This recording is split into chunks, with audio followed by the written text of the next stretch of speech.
बातमी पुण्यातून आहे, मोठी आहे, कारण पुण्यात आणखी एक जमीन घोटाळा समोर आलेला आहे। कृषी विभागाच्या जमिनीवरती बेकायदेशीर ताबा मिळून अपहार केल्याचा आरोप आहे।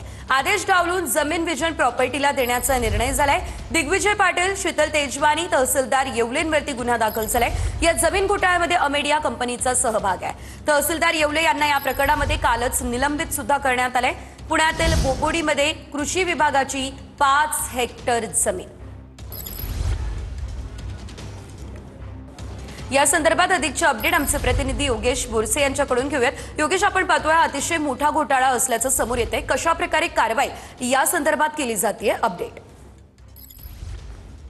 तेजल, कालच ज्या पद्धतीने कोरेगाव पार्क या परिसरातील महार वतन जमिनीच्या खरेदीचा जो काही घोटाळा आहे तो समोर आलेला आहे आणि ज्यामध्ये अमेडिया कंपनीचा सहभाग असल्याचं देखील समोर आलं होतं आणि त्यानंतर महसूल विभागाकडून बावधन पोलीस स्टेशनमध्ये तिघांच्या विरोधात गुन्हा देखील दाखल करण्यात आलेला आहे। मात्र आता पुन्हा एकदा पुण्यातील बोपोडी परिसरात असणाऱ्या राज्याच्या कृषी विभागाची जी सरकारी जमीन आहे ही जमीन बेकायदेशीरपणे अपहार केल्याचा प्रकार हा समोर आलेला आहे आणि या प्रकरणामध्ये आता पुन्हा एकदा अमेडिया कंपनीचे जे काही संचालक आहेत दिग्विजय पाटील, शीतल तेजवानी, जे बिल्डर शीतल तेजवानी आहे आणि त्यासोबतच तहसीलदार सूर्यकांत येवले या तिघांच्या विरोधात पुण्यातील खडक पोलीस स्टेशनमध्ये गुन्हा दाखल करण्यात आलेला आहे।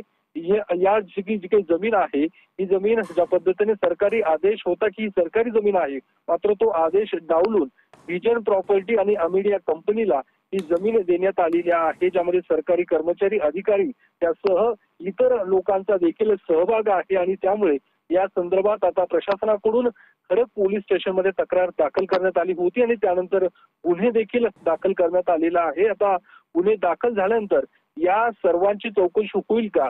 काल दिग्विजय पाटील यांच्यावर देखील बावधन पोलीस स्टेशनमध्ये गुन्हा दाखल करण्यात आला होता आणि आज पुन्हा एकदा हा दुसरा गुन्हा दिग्विजय पाटलांवरती दाखल होतो। निश्चितच या प्रकरणाचे धागेदोरे कुठपर्यंत हे बघणं महत्त्वाचं असेल। धन्यवाद योगेश दिलेल्या अपडेटसाठी।